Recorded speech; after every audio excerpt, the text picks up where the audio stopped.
Bonjour à tous, bienvenue sur Sensation. Depuis plusieurs mois, les agressions se multiplient auprès des élus locaux. Les maires et les élus des communes sont sujets aux agressions physiques et verbales. Et dans ce contexte, certaines oppositions lèvent la voix en soulignant le manque d'intérêt de la part de la majorité à leur égard. Alors comment ça se passe à Orsay? Pour en parler avec nous, je suis aujourd'hui avec Louis Leroy. Vous êtes conseiller municipal d'opposition à la ville d'Orsay. Bonjour. Bonjour, merci de m'avoir invité.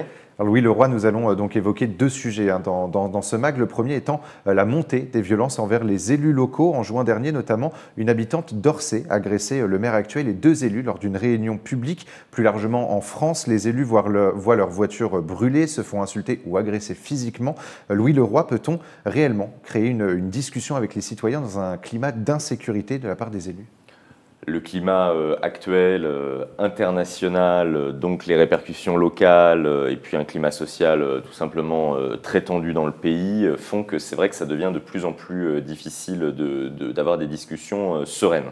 Ça, c'est une évidence. Vous l'avez rappelé, oui, en effet, on a eu le cas à Orsay. J'avoue que je connais bien la ville depuis bien longtemps maintenant et jamais j'aurais pu penser qu'une réunion publique sur un PLU pourrait virer au vinaigre comme ça a viré au vinaigre. En effet, il y avait le maire, une des adjointes et moi-même, cette espèce de violence qui a explosé comme ça au milieu d'une réunion qui n'a même pas pu se tenir, du coup, tant le climat était tendu.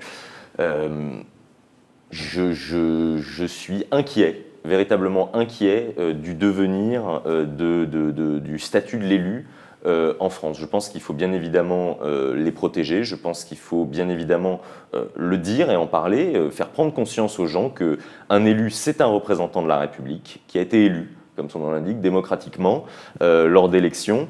Et toucher un élu, de la même façon que toucher un policier, toucher un pompier, toucher un médecin ou n'importe quel autre agent du service public, c'est s'en prendre à la République tout entière. L'Association des petites villes de France a récemment fait une proposition de loi pour améliorer l'attractivité des mandats locaux. Dans cette proposition de loi figurent des recommandations pour mieux protéger les élus, répression plus efficace des agressions, meilleur accompagnement des victimes notamment. Est-ce qu'il existe réellement des solutions pour assurer plus de sécurité aux maires aujourd'hui, aux maires et aux élus ? Oui, en tout cas, je veux le croire. J'ai lu les propositions de l'Association des petites villes de France. Ça peut être un bon début. Après, encore une fois, on n'est jamais à l'abri. On ne va pas vivre sous protection policière non plus ou se balader avec un policier dans nos communes ou dans nos manifestations, et ce serait bien triste. Et j'espère que le climat finira par redescendre un petit peu pour qu'on puisse, à un moment ou à un autre, trouver de la sérénité dans les débats. Maintenant, comme vous dites, les agressions d'élus entraînent un nombre de démissions qu'on n'a jamais vu. Je crois que c'est quasiment 1 par jour en France, ce qui est on n'avait jamais vu ça avant. Donc il y a un moment, oui, il faut rendre plus attractifs les mandats, il faut davantage protéger, bien évidemment, dans un contexte qui, entre parenthèses, est épouvantable, où on trouve de moins en moins de candidats, notamment dans les petites villes ou même les villes moyennes, tant c'est un combat quotidien pour pouvoir administrer sa commune aujourd'hui. Donc le gros danger de ça, et d'ailleurs on l'a vu aux dernières élections municipales ou à d'autres élections, c'est qu'on se retrouve dans des communes où personne ne veut faire le job. Et ça, je pense que c'est quelque chose quand même d'assez inquiétant.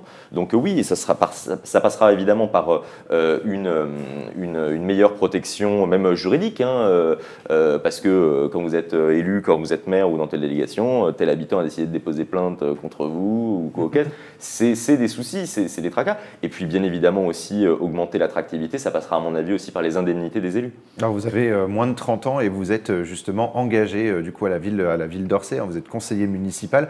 Est-ce que vous pensez que justement l'engagement de la jeunesse, qui diminue aussi au fil des années, pourrait améliorer entre guillemets cette communication entre le conseil municipal et les citoyens ?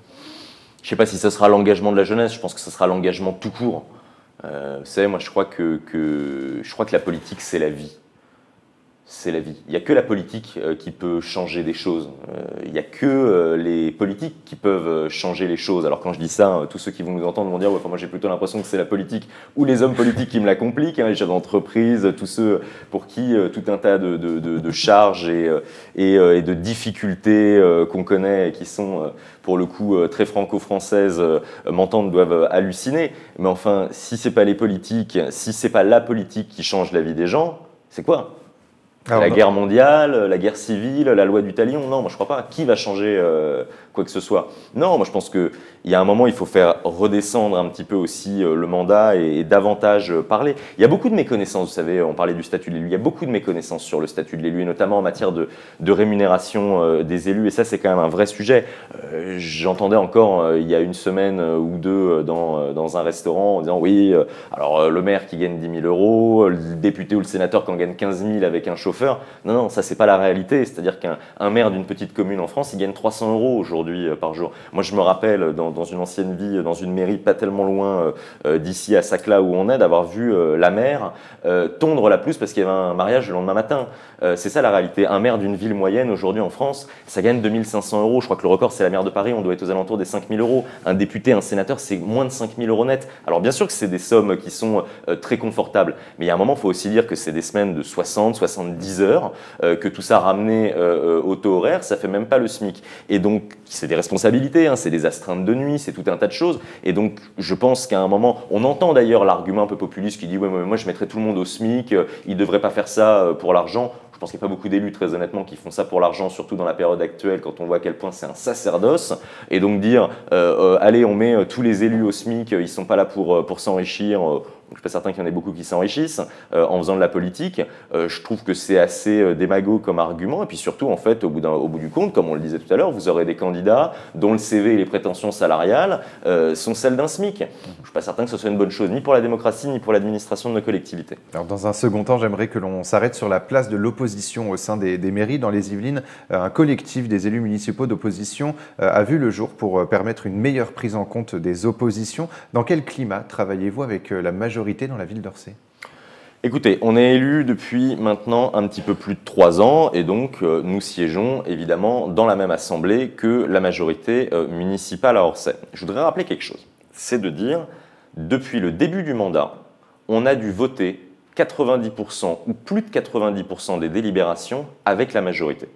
Il y a un moment, on parlait tout à l'heure de rendre crédible la vie politique aux yeux des Orséens. Moi, en tant qu'élu, je ne vois pas comment est-ce que je peux aller sur un marché, regarder quelqu'un dans les yeux et être crédible en disant je m'oppose à l'achat de Stabilo à la mairie d'Orsay, ou alors je vais m'opposer sur telle ou telle délibération ou sur la sortie scolaire des gamins de telle école ou quoi aux caisses. Je pense qu'à un moment, il faut être habité par le bon sens. Il y a des divergences, et vous inquiétez pas, il y en a suffisamment pour qu'on puisse avoir des débats enflammés au sein du conseil municipal, mais quand c'est bien ou quand ça va dans le bon sens, il faut le dire. Nous, la prétention qu'on a dans l'opposition, c'est de dire on est là pour systématiquement nourrir la réflexion, essayer d'apporter des choses et de dire aussi quand ça va pas ou de dire attention, on alerte sur tel ou tel sujet et je pense que c'est capital. Mais à aucun moment, l'opposition doit être dans l'opposition stérile. D'ailleurs, on dit opposition, mais moi, j'ai pas forcément l'impression d'être dans l'opposition, c'est ce que je vous disais. Opposition ne veut pas dire opposé, finalement. Opposition ne veut pas dire opposé, alors on ne sait jamais trop comment il faut l'appeler, on dit opposition, minorité, je ne sais pas comment il faut définir tout ça, mais l'opposition pour s'opposer, j'y crois pas du tout et je suis contre. Alors, on parle aussi des fois de quand l'opposition justement est réellement opposée du coup à la majorité, qu'il n'y a presque aucun débat. On dit que c'est finalement la démocratie locale qui en prend un coup. Donc Ouais. vous, votre objectif, c'est justement de continuer à avoir des débats parfois houleux, mais toujours dans une communication et toujours dans le bon sens pour les citoyens. Bien sûr, bien sûr. Et je pense que dans ces assemblées locales, il faut bien souvent et très souvent, et je pense que c'est capital, même faire sortir un petit peu le jeu politique ou le jeu d'appareil de nos discussions. Et ça me semble capital. Et puis il y a un moment, il faut dire clairement que quand je propose de végétaliser les cours d'école pour que les gamins aient plus d'herbe et moins de béton, je ne sais pas si c'est de gauche ou si c'est de droite. Quand je dis qu'il faut faire la rénovation des bâtiments publics et les maisons des Orséens qui, pour certaines, sont des passoires thermiques, et on va les exonérer d'impôts fonciers pour qu'ils puissent avoir les moyens de faire ces rénovations énergétiques. Je ne sais pas si c'est de gauche ou de droite. Quand je dis qu'il faut davantage de policiers municipaux parce qu'on a une recrudescence de la délinquance, des cambriolages, je ne sais pas si c'est de gauche ou de droite. Quand je dis qu'il faut davantage de bio et de circuits courts dans les cantines pour favoriser l'économie circulaire et le consommer local, le manger mieux, même pour les enfants, je ne sais pas si c'est de gauche ou de droite. Donc il y a un moment, il faut qu'on soit habité par le bon sens. Et c'est comme ça qu'on retrouvera aussi, à mon avis, de la confiance entre le politique et le citoyen. Et je pense que l'échelon local, c'est c'est le meilleur échelon pour pouvoir le faire. Et c'est là où on peut faire la meilleure démonstration qu'on est capable d'avancer autour de projets qui nous rassemblent. Vous savez, moi j'ai mené une liste en 2020, on était 33 colistiers. Je pense que pour les 2 tiers, et c'est pareil pour mes 2 autres collègues qui menaient d'autres listes, les 2 tiers de ma liste, si ce n'est plus, n'avaient jamais été encartés dans un parti politique, n'avaient jamais participé à une élection de leur vie, et ils l'ont fait parce qu'ils se retrouvaient autour d'un programme local. Alors c'est ce que j'allais dire, c'est le bon sens au lieu du parti politique qui prime pour les citoyens. Merci beaucoup Louis Leroy d'avoir été avec nous sur Sensation. Merci. Et pour revoir ou réécouter cette émission, rendez-vous sur notre site et notre application Radio Sensation.